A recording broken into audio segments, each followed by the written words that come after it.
So today I'm going to be telling you about this one particular historical inaccuracy in Six the musical. Uh, I don't know, I've heard the whole musical, and of course it's not 100% historically accurate. It does have some good pointers, like for example, Anne Boleyn wearing a yellow dress to a funeral, particularly Catherine of Aragon's funeral. That is completely truthful. And of course, the stories of the six wives, that's a historical fact. But there's this one lyric in one of the songs that every time I listen to it, and it's in one of my favorite songs, if not my favorite, that it just really annoys me. And I do not why. I really don't know why.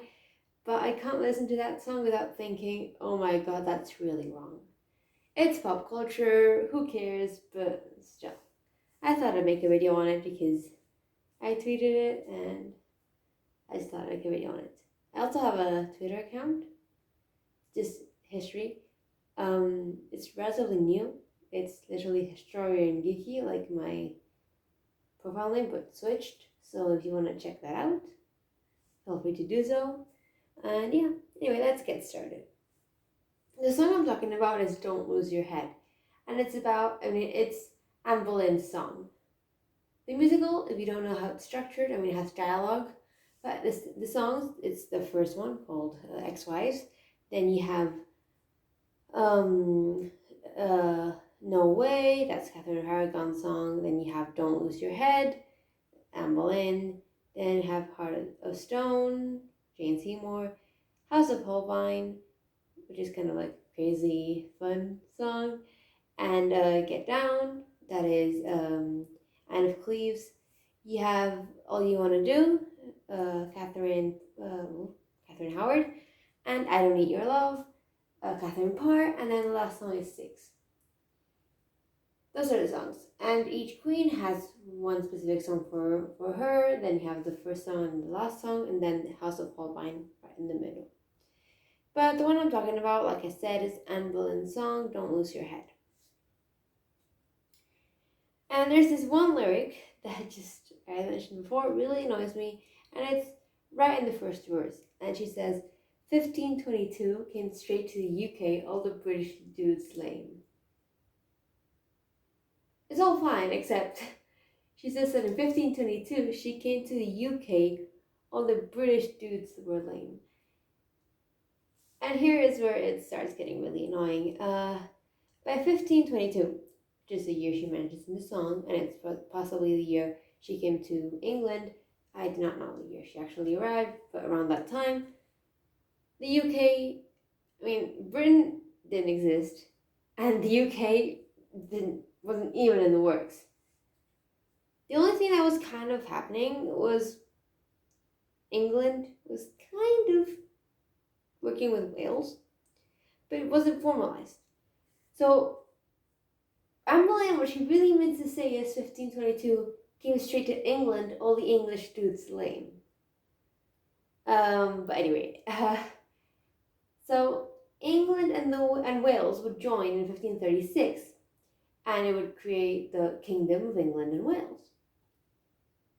Then in 1603, when Elizabeth dies and James VI of Scotland inherits the English throne, he also becomes James I of England.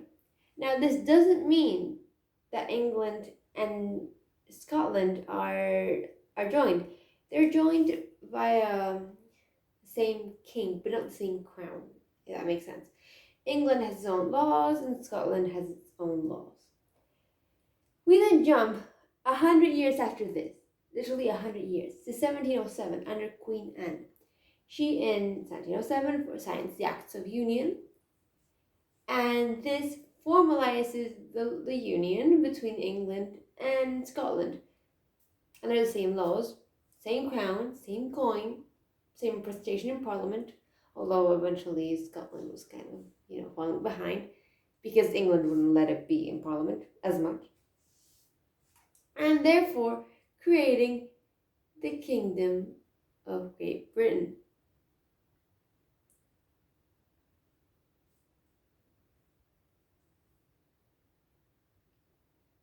So Britain wasn't even a thing until 1707, not 1522, 1707. And then we jump almost 100 years after this to 1801. Under George III, Ireland was kind of came into the mix, and under another act of union, the United Kingdom of Great Britain and Ireland was formed. Now we have the UK in 1801, not 1522. She's 300 years old. And then that's still not the UK. She means, by UK, I will assume that she means the one we have now. And that only becomes a thing in 1922, when the last change to the structure of English, well, British, UK government was made. I mean, apart from, the Troubles, but that's more Northern Ireland. Anyway, 1922, that is when the United Kingdom of Great Britain and Northern Ireland was formed, and that's the one present today. This was signed by King George V, if I'm not mistaken. And yeah. So the line, I'm going to repeat it again. It's 1522 came straight to UK. All the British dudes claim is wrong. She should have said 1522 came straight to England. All the English dudes claim. If this hadn't been about Anne Boleyn and say, even if it was about less famous, but Charles II's lovers, still would have been wrong. 1562, that's not 1662, would still be 1622. Well, 1662 came straight to England, and all the English dudes were lame. If you were talking about George the First or George II, the line would have been 1722 came straight to Britain. All the British dudes were lame. That was good. And for the sake of argument, let's allow the 1801 thing. If you were with George III in 1802, the line would have been 1802 came straight to the UK. All the British dudes lame. That would have been correct. But as the song is right now, it's incorrect. 1522, Britain didn't exist. Never mind, the UK. And that's it. It's a really stupid thing to get annoyed about, but it just jumps at me every time because for my history coursework, I did the Stuarts and I did the Act of Union as one of my special sources. And I read more and more about it and about its history. And so hearing that song just got even harder because now I know the historical inaccuracy. And now you know too. So next time you listen to that song, you're welcome. I just ruined it for you. And I'm going to leave it there because that's pretty much it. There's more, but the only one that really sticks out to me is that one. And yeah, I'm going to leave it there. Hope you liked it. I hope you found it interesting. And yeah, thank you for watching. Bye.